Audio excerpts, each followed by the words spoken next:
Hello everyone. Welcome to Arihant Padhaku.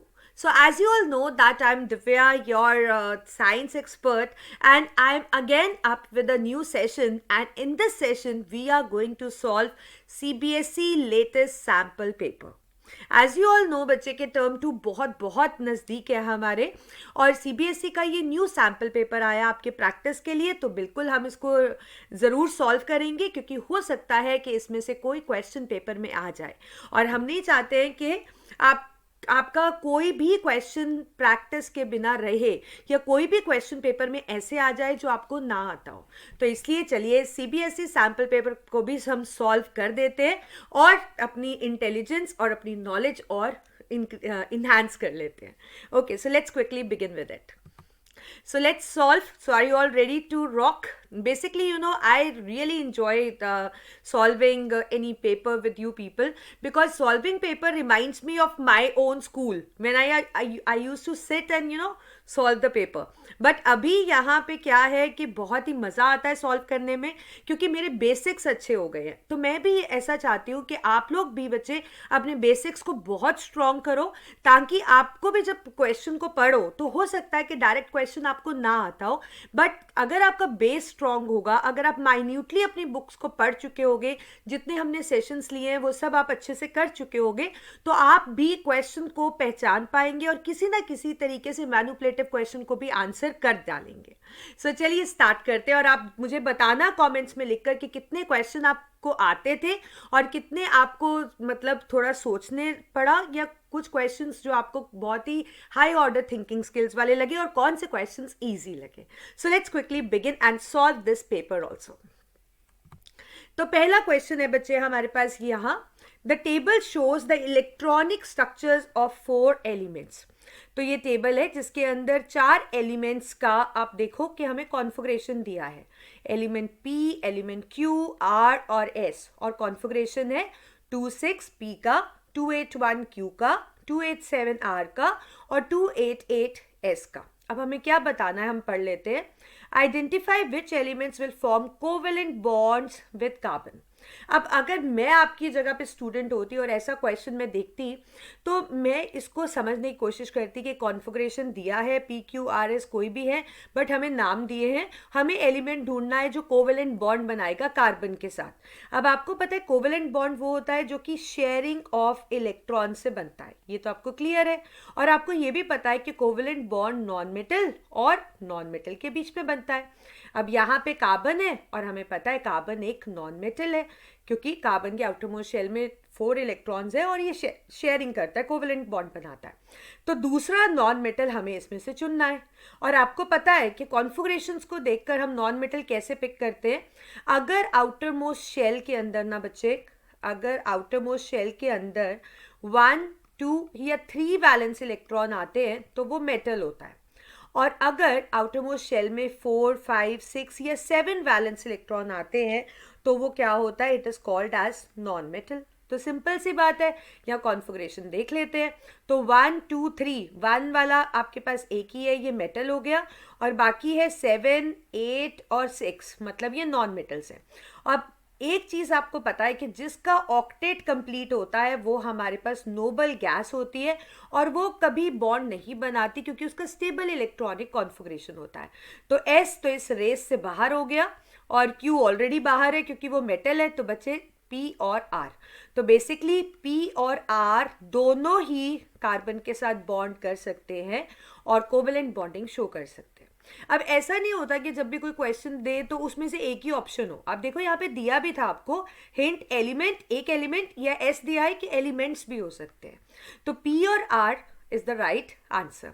तो आपने देखा किस तरीके से डेटाबेस क्वेश्चंस जो हैं जिससे बच्चे आमतौर पे घबरा जाते हैं, they are really very easy, but you have to be very tricky. तो आप ऐसे अपने बेस को सॉल्व किया करो। देखो कैसे मैंने कोवेलेंट बॉन्ड को देखा, फिर मैंने देखा कि वो किसके साथ बनाता है, फिर मैंने कॉन्फ़िगरेशन से कैसे पहचान लिया और कैसे ईजिली हमारे पास आंसर आ गया। ओके, इसी पे बेस्ड एक सेकेंड पार्ट है, carbon reacts with an element in the above table to form several compounds. बिल्कुल सही है, कार्बन पी और आर के साथ, पी के साथ और आर के साथ रिएक्ट करता है और बहुत सारे कंपाउंड्स बनाता है। तो हमें रीजन बताना है कि वो क्यों करता है ऐसे। तो बेसिकली वो क्यों करता है, तो आपको पता है कार्बन के अंदर कुछ स्पेशल प्रॉपर्टीज़ है। एक तो कैटिनेशन मतलब कार्बन अपनी जैसे कार्बन के साथ मिलजुल के लंबी लंबी चेन्स बनाता है। चेन स्ट्रेट हो सकती है, चेन ब्रांच्ड हो सकती है, चेन इस तरीके से रिंग लाइक भी हो सकती है। आपको पता है ना, इसीलिए इतने सारे कार्बन के कंपाउंड्स नेचर में एग्जिस्ट करते हैं। और दूसरा कार्बन का स्पेशल प्रॉपर्टी क्या है, टेट्रावेलेंसी, मतलब उसके लास्ट शेल में 4 इलेक्ट्रॉन है, तो उसको ऑक्टेट कंप्लीट करना है।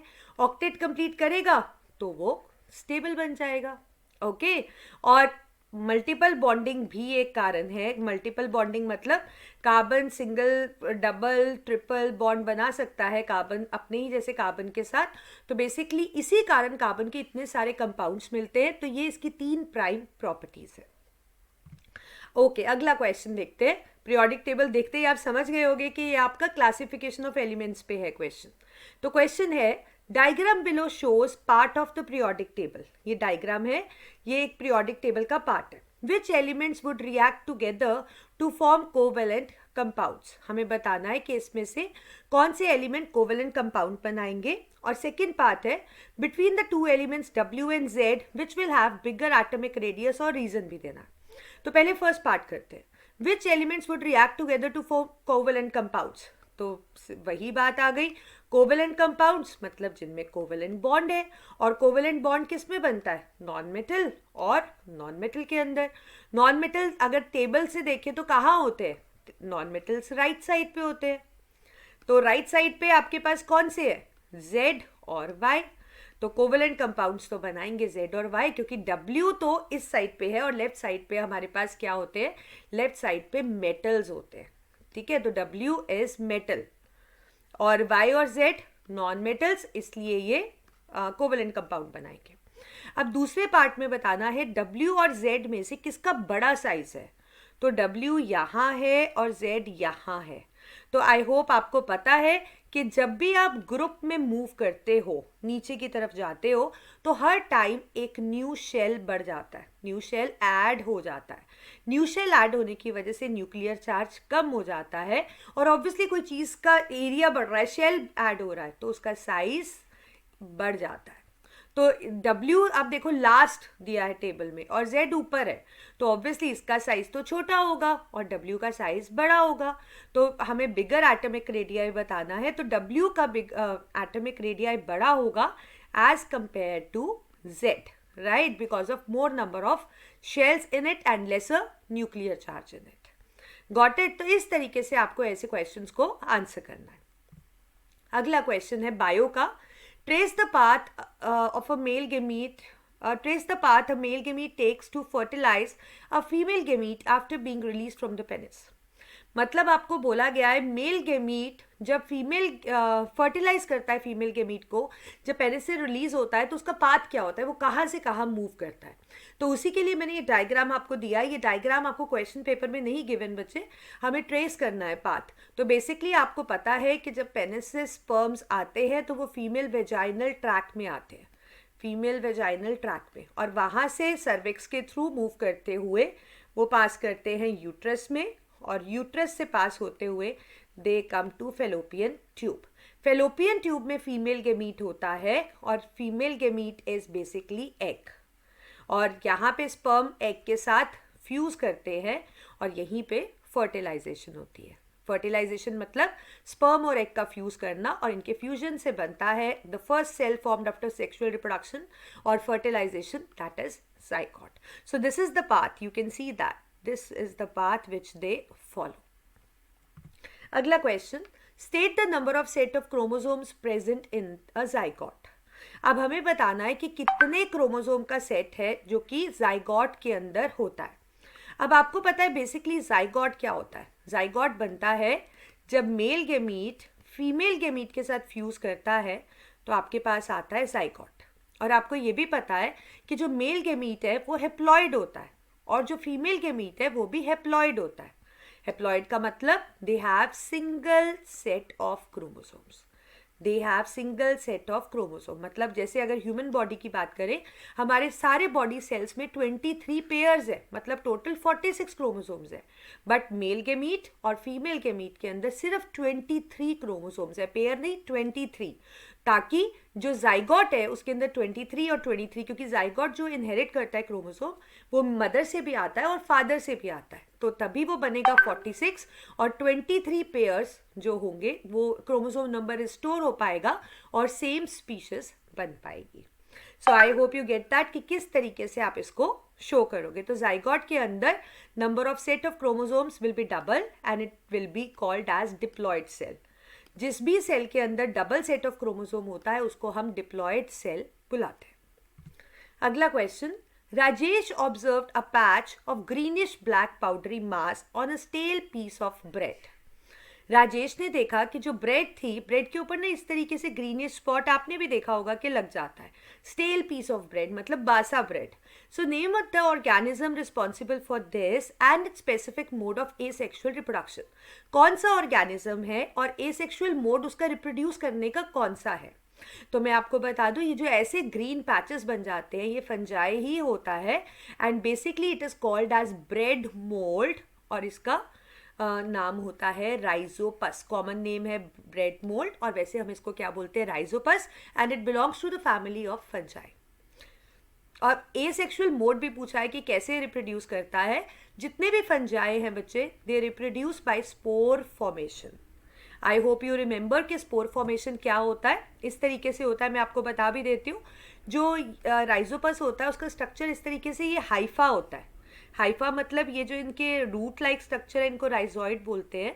ये पूरा जो है this is the, you can say this is the stock and this is the sporangiophore. ठीक है, sporangium, this is sporangium, this is sporangiophore. I'll write here this is sporangium. Sporangium encloses the spores, the minute spores. तो ये जो vegetative और reproductive parts पूछे गए अब आपसे यहाँ, तो जो रिप्रोडक्टिव पार्ट जो कि आगे रिप्रोड्यूस करेंगे तो that include sporangium enclosing the minute spores.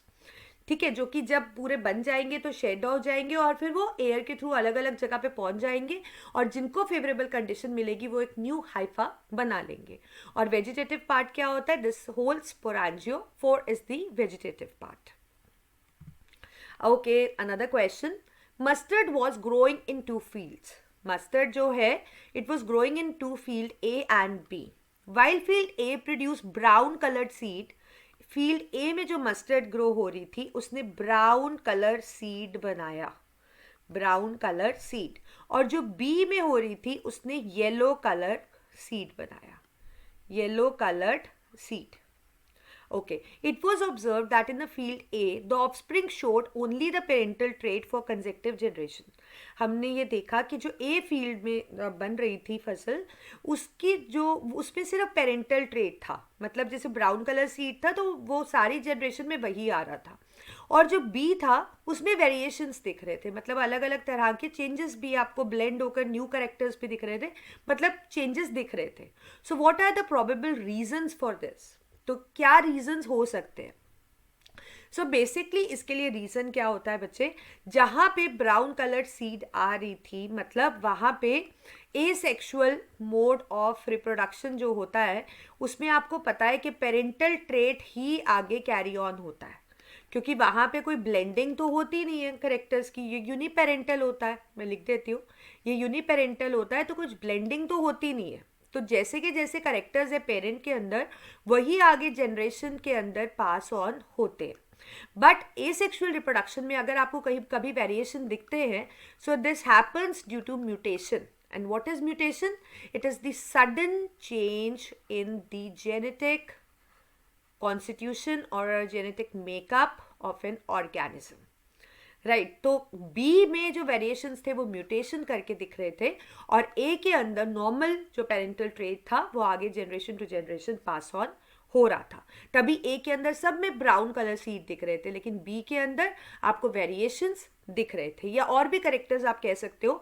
ए के अंदर सेम थे जो कैरी ऑन हो रहे थे, बट बी के अंदर न्यू वेरिएशंस या न्यू करेक्टर्स बेसिकली आप कह सकते हो वो भी दिख रहे थे, या वेरिएशंस हमें दिख रहे थे। Okay, next question, in an asexually reproducing species, आपको बोला है कि एक एसेक्सुअली रिप्रोड्यूसिंग स्पीशीज है, मतलब यूनिपेरेंटल मेथड जिसमें same he characters carry on होते हैं, तो उसमें जो ट्रेट एक्स है वो 5% पॉपुलेशन में हमें दिखा, और जो ट्रेट वाई है वो 70% पॉपुलेशन में दिखा. So which out of the two trait is likely to have arisen earlier? So X और वाई में से जो ट्रेट सबसे पहले अराइज हुआ होगा वो ऑब्वियसली वो होगा जिसका मैक्सिमम परसेंटेज होगा, राइट? तो that would B why because of its greater contribution. Next question. A simple motor is made in a school lab. A coil of wire is mounted on an axle between the poles of horseshoe magnet as illustrated. तो आपके पास एक school में motor बनाई गई lab में जिसमें एक coil of wire is mounted on an axle between, ये टू हॉर्सशू मैग्नेट है और इसके बीच में एक कॉइल इस तरीके से माउंट की गई. In an example above, as you can see the coil A, B, C, D connected to battery and these are the magnetic poles. तो आपको यहाँ बताना है कि जो coil A, B, C, D है वो horizontal उसमें है and the battery is connected and we can see it. So for this position, this specific position which is shown, state the direction of force on the arm AB. तो आपको बताना है कि AB में force का direction क्या होगा. तो सबसे पहली चीज़ तो मैं आपको बता दूं कि जब भी आप करंट पास करते हो किसी कॉइल या कंडक्टर में से जो कि मैग्नेटिक पोल्स के बीच में पड़ा हो, उस पर फोर्स एक्ट करता है और वो फोर्स उसको मूव करता है. ये एक सेट फैक्ट है जो आपने मैग्नेटिज्म में पढ़ा है, that when current is pass through a conductor kept between magnetic poles, force acts on it and it starts moving और रोटेटिंग. अब यहाँ पे जो मूवमेंट हो रही है उसमें क्या डायरेक्शंस है, मूवमेंट कौन से डायरेक्शन में होगी, करंट का क्या डायरेक्शन है, मैग्नेटिक लाइंस किस डायरेक्शन में, that can be known by Fleming's left hand rule. Fleming's left hand rule. और ये रूल आपको क्या कहता है, जैसे ये मेरा लेफ्ट हैंड है, so we have fore finger, centre finger and thumb mutually perpendicular to each other, जिसके अंदर ये जो फिंगर है फोर फिंगर ये मैग्नेटिक फील्ड को पॉइंट करती है, ये करंट को पॉइंट करती है, और जो थंब है वो फोर्स को पॉइंट करता है. अब यहाँ पे जो करंट है वो क्लॉकवाइज जा रहा है, मतलब ए से बी और सी से D.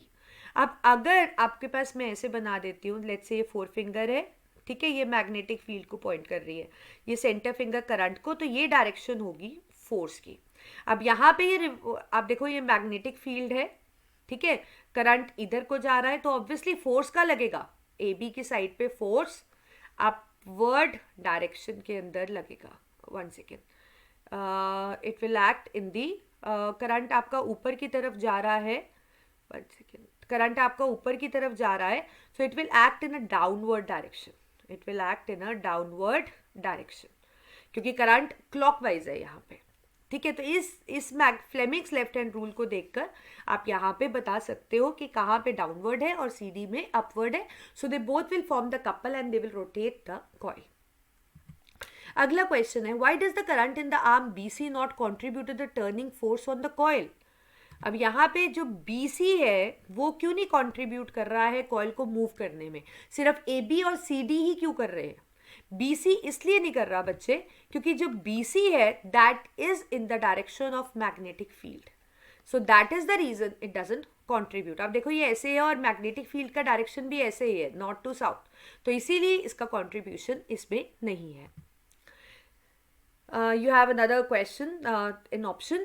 A circuit contains a battery, a variable resistor and a solenoid. एक सर्किट है जिसमें आपके पास बैटरी है, ये बैटरी दिया है, एक वेरिएबल रेजिस्टर है मतलब जिसकी रेजिस्टेंस बदली जा सकती है, और सोलिनॉइड तो आप समझते हो एक कॉइल जिस पे कॉपर का वायर का टर्निंग है. तो इसको मैग्नेटिक फील्ड पैटर्न इससे कैसा प्रोड्यूस हुआ वो आप शो कर रहे हो, दिख रहा है कि मैग्नेटिक लाइंस कहाँ से ओरिजिनेट हो रही है और कैसे है, वो सब आपको दिया है. हमें बताना है, state how the magnetic field pattern indicate regions where the magnetic field is stronger. बहुत ही आसान क्वेश्चन है. आपको पूछा गया है कि कैसे पता लगेगा कि जो मैग्नेटिक फील्ड है वो कहाँ पे स्ट्रॉन्गर है. तो मैं आपको याद करा दूं, हमने मैग्नेटिक लाइंस के बारे में कुछ चीज़ें पढ़ी थी कि एक तो मैग्नेटिक लाइंस जो है क्लोज कॉन्टिन्यूस कर्व्स है, क्लोज कॉन्टिन्यूस कर्व्स है. दूसरी चीज़ हमने पढ़ी थी ये नॉर्थ से निकलती है और ये साउथ में टर्मिनेट होती है. तीसरी चीज़ हमने पढ़ी थी दे नेवर इंटरसेक्ट, क्योंकि ये फोर्स का डायरेक्शन देता है, देती हैं, और फोर्स का कभी दो डायरेक्शन नहीं हो सकता क्योंकि वो वेक्टर क्वांटिटी है। और हमने पढ़ा था कि कहीं पे भी आप इस पे टेंजेंट ड्रॉ कर लो तो वो आपको फोर्स का डायरेक्शन दे देगा। और एक सबसे खास बात पड़ी थी कि जोन सी जगह पे ये क्लोजली पैक्ड होंगी, क्लोज दिखेंगी, वहां पे स्ट्रॉन्ग मैग्नेटिज्म होगा। अब ये कहाँ पे स्ट्रॉन्ग दिखेंगी? पोल्स पे क्लोजर है, तो इसलिए वहां पे मैग्नेटिज्म स्ट्रॉन्ग है। तो जहां पे भी क्लोजर होंगी लाइंस, वहां पे मैग्नेटिज्म स्ट्रॉन्ग होगा। What happens to the magnetic field when the current in the circuit is reversed? अब अगर सर्किट में करंट को रिवर्स कर दे तो मैग्नेटिक फील्ड पे क्या इफेक्ट पड़ेगा? तो सिंपल सी बात है, अगर करंट का डायरेक्शन बदलोगे, करंट को रिवर्स करोगे, तो मैग्नेटिक लाइंस का भी डायरेक्शन चेंज हो जाएगा। मैग्नेटिक लाइंस का भी डायरेक्शन चेंज हो जाएगा, क्योंकि ये जो मैग्नेटिक लाइंस थी ये करंट की वजह से थी। तो अगर करंट का स्ट्रेंथ बढ़ेगा तो भी मैग्नेटिक लाइंस का स्ट्रेंथ बढ़ेगा। अगर करंट का डायरेक्शन कम मतलब बदलेगा तो मैग्नेटिक लाइंस का डायरेक्शन भी उस अकॉर्डिंग बदलेगा। Okay, next question. DDT was sprayed in a lake to regulate breeding of mosquitoes. तो बेसिकली लेक के अंदर मॉस्किटोज ब्रीड ना करें तो वहां पे DDT का स्प्रे किया गया, इंसेक्टिसाइड का। How would it affect the trophic levels in the following food chain associated with the lake? Justify your answer. तो आपको बताना है कि जो DDT का स्प्रे किया है तो ये ट्रॉफिक लेवल्स पे क्या कैसे अफेक्ट करेगा फूड चेन पे, जो कि ये दिया गया है आपको। तो बेसिकली आपको मैं बता दूं यहाँ पे फूड चेन क्या होता है। फूड चेन का मतलब होता है it is the process of eating and being eaten. मतलब ऑर्गेनिज्म किसी को खा रहा है और खुद भी किसी से खाया जा रहा है। This is what is food chain. Food chain is formed of different levels and we call them as trophic levels. मतलब जो क्योंकि जो फूड चेन में एक दूसरे को खा रहे हैं तो उसमें बेसिकली ट्रांसफर हो रहा है एनर्जी का। So the levels at which the transfer of energy occur that is called as trophic level.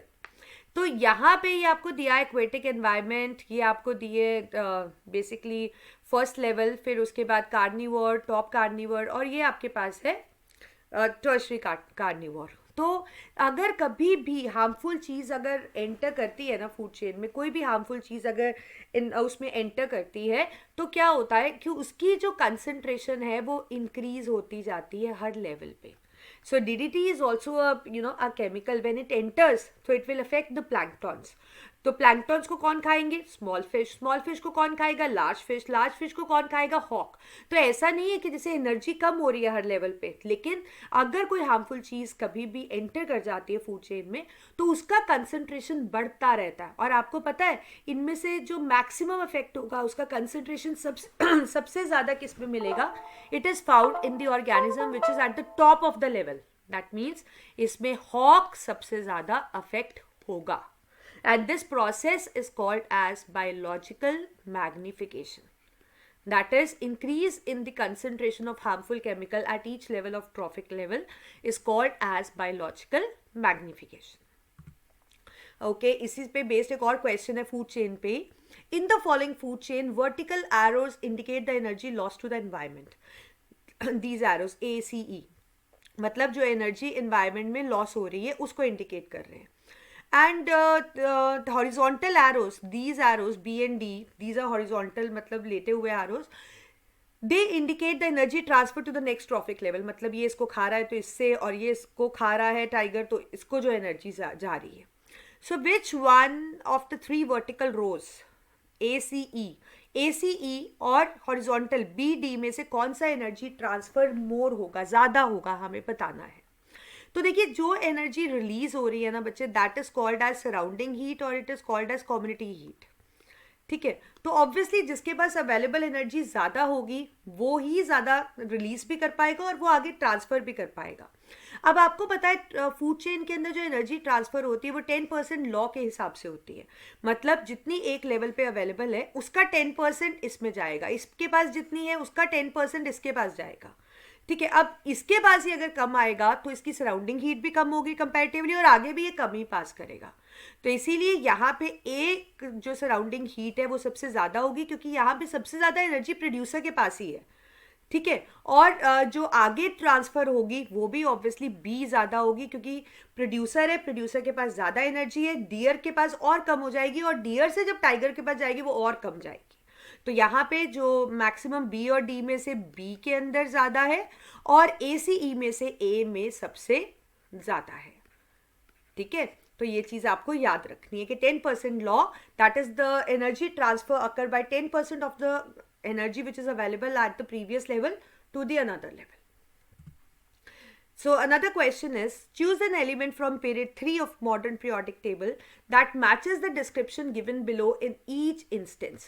तो आपको क्या करना है, बेसिकली आपको पीरियड 3 का एक एलिमेंट बताना है जो कि नीचे डिस्क्रिप्शन को मैच करता है और उसका रीजन भी बताना है. तो पहला है, it has a similar structure to diamond. पहले तो थर्ड पीरियड मतलब उसमें 3 शेल का फिलिंग होगा, ठीक है. तो थर्ड पीरियड वाले हमारे पास सोडियम से स्टार्ट हो जाते हैं, सोडियम, मैग्नीशियम, एल्यूमिनियम. 13 के बाद 14 आ जाता है silicon, then you have phosphorus, then you have this thing sulphur, then you have chlorine, argon. This is how you have. तो यहाँ पे बताना है कि जिसका स्ट्रक्चर डायमंड से सिमिलर होगा. अब डायमंड का स्ट्रक्चर होता है कि एक कार्बन स्ट्रांगली बॉन्डेड होता है 4 और कार्बन से, है ना, यही स्ट्रक्चर होता है ना. तो स्ट्रक्चर सिमिलर टू डायमंड किसका होगा, that would be silicon. It has same valency as lithium के जैसी सेम वैलेंसी. अब लिथियम का एटॉमिक नंबर होता है 3, कॉन्फ़िगरेशन होती है 2 1 और वैलेंसी होती है +1. तो यहाँ पे थर्ड पीरियड में अगर हम कॉन्फ़िगरेशन लिख दें सबकी, तो ये कॉन्फ़िगरेशन है. तो जिसका आउटरमोस्ट शेल में 1 इलेक्ट्रॉन आएगा तो वो ऑब्वियसली उसका वैलेंसी सेम रहेगा. तो वो कौन सा है, सोडियम. सो इसके साथ सिमिलर किसकी है, सोडियम, क्योंकि उसका एटॉमिक नंबर है 11, कॉन्फ़िगरेशन है ये, और इसका वैलेंसी भी है +1. It has variable valency and it's a member of oxygen family. मतलब उसका वेरिएबल वैलेंसी है, मतलब एक से ज़्यादा वैलेंसी है उसका, और वो ऑक्सीजन फैमिली का मेंबर है. ऑक्सीजन फैमिली मतलब ग्रुप 16. देख लेते हैं. ग्रुप की बात करें तो ये फर्स्ट ग्रुप से बिलोंग करता है, ये सेकेंड, ये 13 से, सिलिकॉन 14 से, फॉस्फोरस 15 से, ये 16 से, ये 17 से और ये 18 से. कैसे पता लगा, वैलेंस इलेक्ट्रॉन देखकर. तो 16 ग्रुप का मेंबर कौन सा है, सल्फर. कैसे पता लगता है, देखो ऑक्सीजन 16 ग्रुप का है क्योंकि उसके आउटरमोस्ट शेल में 6 इलेक्ट्रॉन है, और जिसके 6 वैलेंस इलेक्ट्रॉन होते हैं बच्चे, उसका जो हम बताते हैं ग्रुप, वो ऐड करके ही बताते हैं. सिमिलरली अगर हम उसकी भी बात करें सल्फर की, तो इट इज़ 286, उसका भी ग्रुप क्या है, 16. तो ऑक्सीजन आता है, उसके बाद सल्फर आता है. Next question, how many isomers are possible for the compound with the molecular formula C4H8? Draw the electron dot structure of branch chain isomer. तो बेसिकली आइसोमर्स की बात हो रही है, तो पहले मैं आपको याद करा दूं कि आइसोमर्स क्या होते हैं. They are the compounds which have same molecular formula. ऐसे कंपाउंड्स जिनका मॉलिक्यूलर फॉर्मूला सेम होता है but they have got different structural formula. उनका स्ट्रक्चर डिफरेंट होता है, मतलब स्ट्रक्चर्स में कुछ डिफरेंस दिखता है हमें. अब यहाँ पे C4H8 है, उसके आइसोमर बनाने हैं हमने.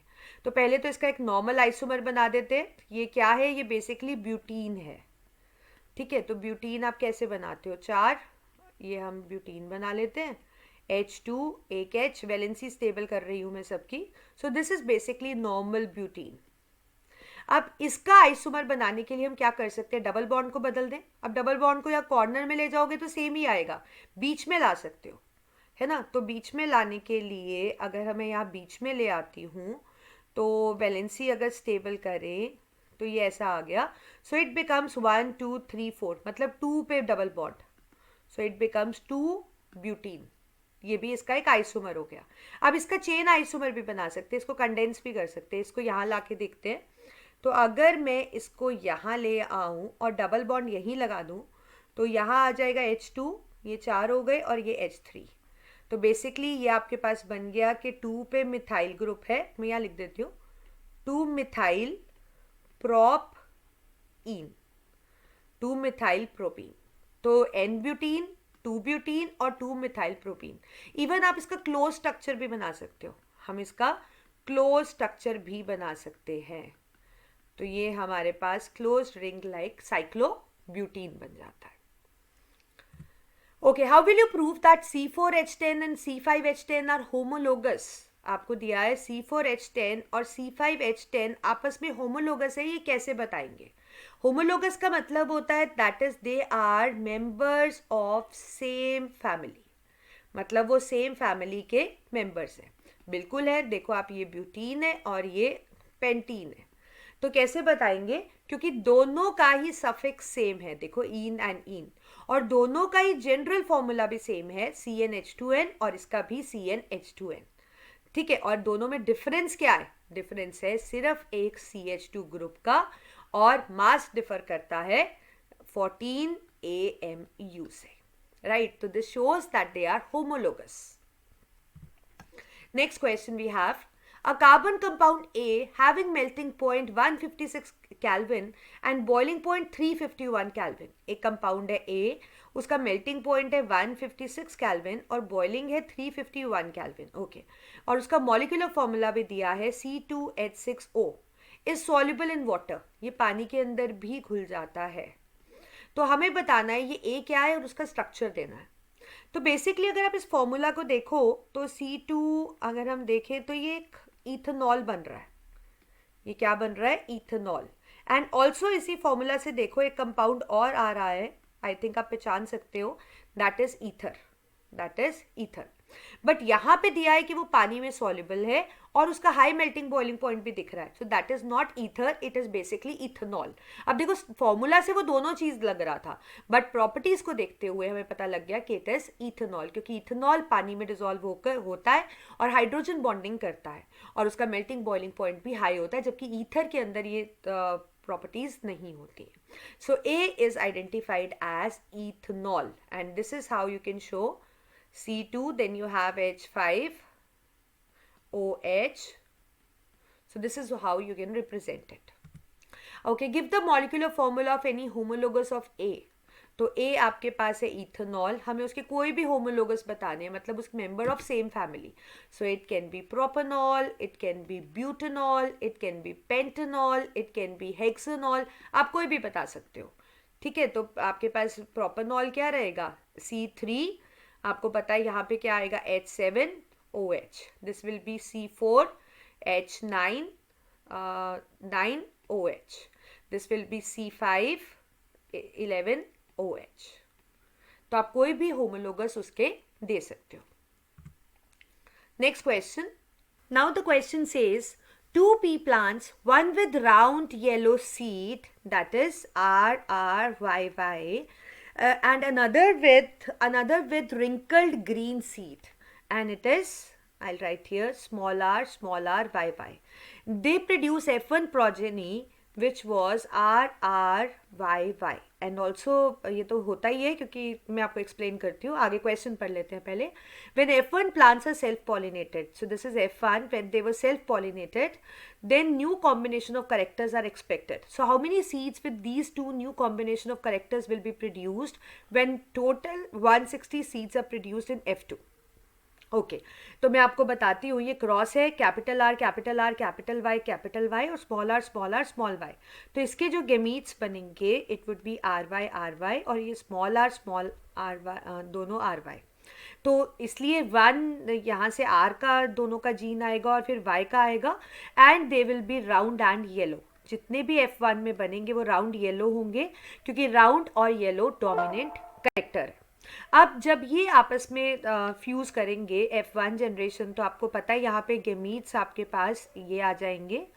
This would be this and this. तो जब आप इनको फ्यूज़ कराओगे पुनेट स्क्वायर बनाकर, तो आपके पास ये इस रेशियो के अंदर प्रोड्यूस होते हैं 9:3:3:1.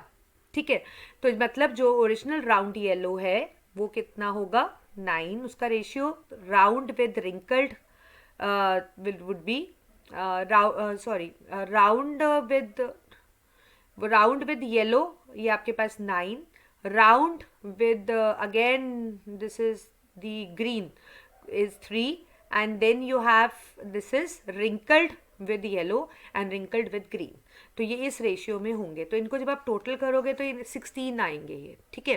तो अगर यहाँ पे 160 सीड्स प्रोड्यूस हो रहे हैं F2 जनरेशन में, तो टोटल आपके पास जो कॉम्बिनेशन आ रहे हैं वो 30, 30 और 10 के रेशियो में आ रहे हैं, right. So it will B this. Okay. Next question is from physics. It would cost a man 3.50 to buy a 1 kilowatt of electric energy. आपको बोला गया है कि अगर आप इलेक्ट्रिक एनर्जी बाय करना चाहते हो या ये मैन करना चाहता था, तो 1 किलोवाट आवर का एनर्जी उनको कितने में मिलता था? 3 रुपये 50 पैसे में. His generator has a maximum power 2 kilowatt. उनका जो जनरेटर है उसका मैक्सिमम पावर कितना है? 2 किलोवाट. और जनरेटर प्रोड्यूस करता है energy at maximum power for 3 hours, 3 घंटे के लिए. कितनी एनर्जी प्रोड्यूस करता है वो हमें नहीं दी है. हमें पूछा गया है कि same amount of energy, how much it would cost to buy the same amount of energy from the main electricity board. तो पहले तो देख ले कि एनर्जी है कितनी. तो एनर्जी निकालने के लिए आपको पता है हम फॉर्मूला यूज़ करते हैं NPT. एक ही जनरेटर है, पावर है 2 और चलता है 3 घंटे. तो it comes out to be 6 kilowatt hour. तो 1 किलोवाट आवर की एनर्जी को हमें 3 रुपये 50 पैसे खर्चने पड़ते हैं. तो अगर 6 किलोवाट आवर एनर्जी हमें लेनी होगी, परचेज करनी होगी, तो it would be around 21 rupees. So this is how you have to calculate by making use of formula of the electric energy. Next question है, a student boils water in an electric kettle for 20 minutes. एक student है, वो kettle के अंदर पानी को boil करता है कितनी देर के लिए? 20 मिनट के लिए.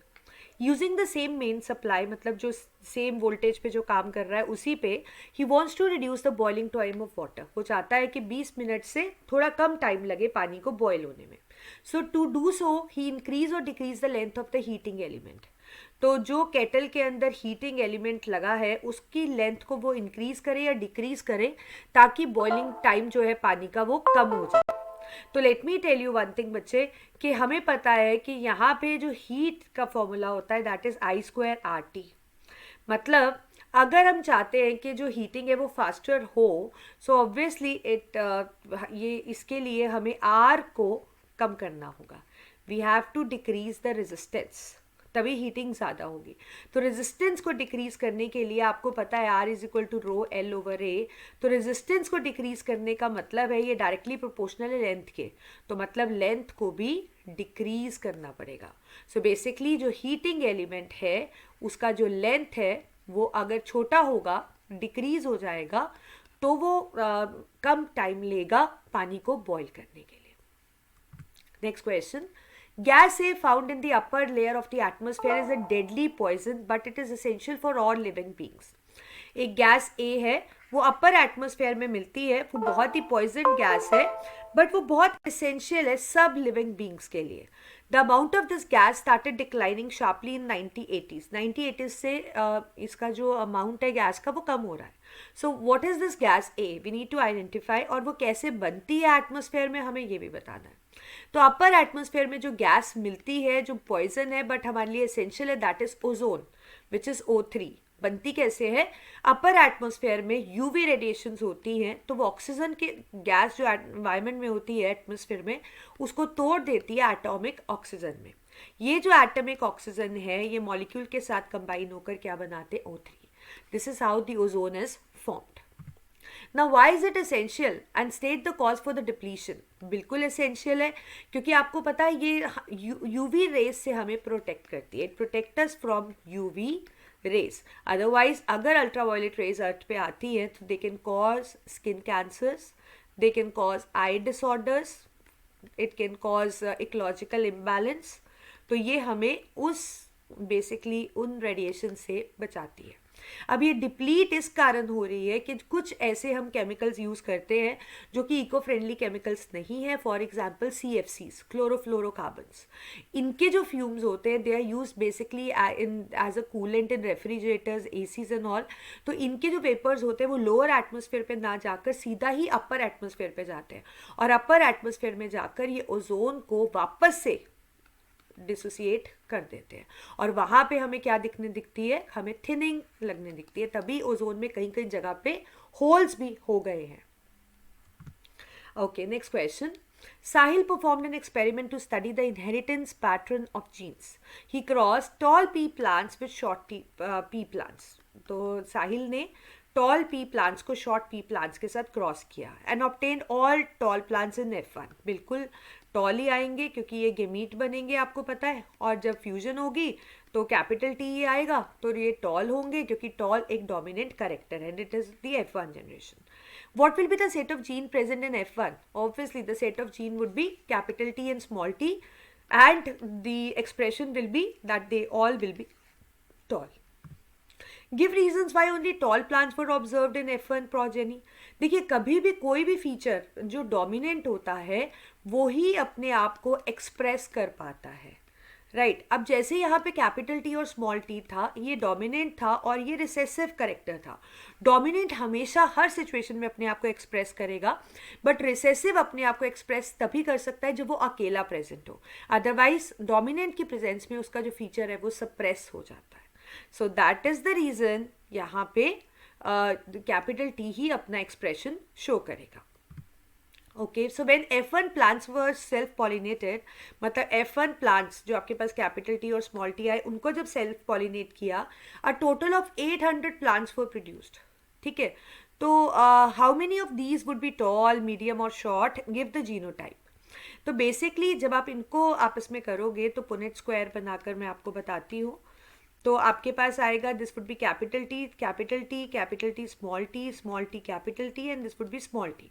तो बेसिकली आपके पास जो कॉम्बिनेशन आए बच्चे वो ऐसे ही आए, 1:2:1 के रेशियो में. ये देखो, ये 1, ये 2 और ये 1. तो यहाँ पे जो टॉल होंगे, अब देखो ये दोनों तो टॉल होंगे और ये क्या होगा, डॉफ. सो 600 out of 800 would be tall and 200 out of 800 is gonna be डॉफ. Okay, next question, and I hope this is the last question. Ansari sir was demonstrating an experiment in his class with the setup as shown in the figure. तो आपके sir हैं Ansari sir, let's suppose that he is explaining this experiment to all of you, right? And in this experiment, as you can see, a magnet is attached to a spring. This is a spring basically. Wait, this is a spring and this is a spring and this is a magnet which is suspended. This is a coil. So magnet can go in and out of the coil. Coil के अंदर और बाहर जा सकता है. He lifted the magnet and released it to make it oscillate through the coil. उसको उठाया और फिर रिलीज कर दिया ताकि वो कॉइल में ऑस्किलेट हो पाए. तो हमें इस फिनोमिना को समझते हुए हमें बताना है what is the principle which Ansari sir is trying to demonstrate. Definitely I think आप देख सकते हो यहाँ गैल्वानोमीटर है, and galvanometer is an instrument which can even measure the small amount of current. Coil है और मैग्नेट है, कोई करंट का सोर्स नहीं है, तो basically it is electromagnetic induction. The process which Ansari sir is trying to teach is electromagnetic induction. Electromagnetic induction होता है जिसके अंदर अपने आप करंट प्रोड्यूस हो जाता है due to the relative motion between the conductor and the conductor between poles of magnet or between the conductor and the poles of magnet. Next, what will be observed when the magnet start oscillating through the coil, and explain the reason. जब magnet oscillate होने लगेगा, when magnet start oscillating through the coil, that means induced current produce हो चुका है. That shows that induced current is produced in the coil. Consider the situation where the magnet goes in and out of the coil. एक ऐसा situation जिसमें magnet अंदर और बाहर जा रहा है, तो two changes which could be made to increase the deflection in galvanometer. और galvanometer करंट को डिनोट भी कर रहा है. तो दो चीज़ें जो कर सकते हैं जो कि डिफ्लेक्शन को बढ़ा सकती है, वो पहली चीज़, अगर आप स्ट्रॉन्ग मैग्नेट यूज़ करते हो तो डिफ्लेक्शन भी स्ट्रॉन्गर होगी, ज़्यादा होगी. और अगर आप कॉइल के अंदर नंबर ऑफ टर्न्स इंक्रीज कर देते हो तो भी वो डिफ्लेक्शन को बढ़ाएंगे. So is there any difference in the observation in the galvanometer when the magnet swings in and then out of the coil? मतलब क्या गैल्वानोमीटर के डिफ्लेक्शन में कोई फर्क दिखता है जब मैग्नेट अंदर या बाहर जा रहा है? बिल्कुल दिखेगा. देखिए, जो मैग्नेट है जब अंदर और बाहर जाएगा तो ऑब्वियसली मैग्नेटिक फील्ड का डायरेक्शन बदलेगा. अब जब मैग्नेटिक फील्ड का डायरेक्शन बदलेगा तो इंड्यूस करंट का डायरेक्शन भी चेंज होगा, जिसकी वजह से गैल्वानोमीटर का डिफ्लेक्शन भी अफेक्ट होगा, वो भी चेंज होगा. Got it? तो मैग्नेटिक फील्ड बदलेगी तो इंड्यूस करंट भी बदलेगा और गैल्वेनोमीटर का डिफ्लेक्शन भी बदलेगा। और कोई भी डायरेक्शन आप कैसे बता सकते हो इलेक्ट्रोमैग्नेटिक इंडक्शन में? By making use of Fleming's right hand rule हम इसको बता सकते हैं।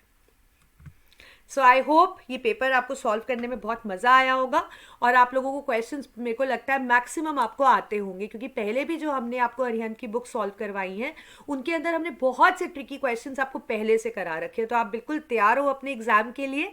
सो best of luck to each one of you. Paper बहुत ध्यान से करना, क्वेश्चन अच्छे से पढ़ना, कोई picture based data based question से घबराना नहीं, आपको सब आता है, बस अपना रिविजन अच्छे से करके जाना। राइट, तो जो अरिहंत की बुक्स हमने आपको टर्म 2 के लिए दी थी उसके अंदर समरीज है, तो समरीज का एक आप क्विक रिकैप जरूर लेना। So I am expecting good marks from each one of you. तो बहुत अच्छे से तैयारी करो और अच्छे अच्छे मार्क्स लेकर आओ और मुझे कमेंट सेक्शन में लिखकर ज़रूर बताना। So thank you everyone. So best of luck, make bring best out of you. So bye, thank you.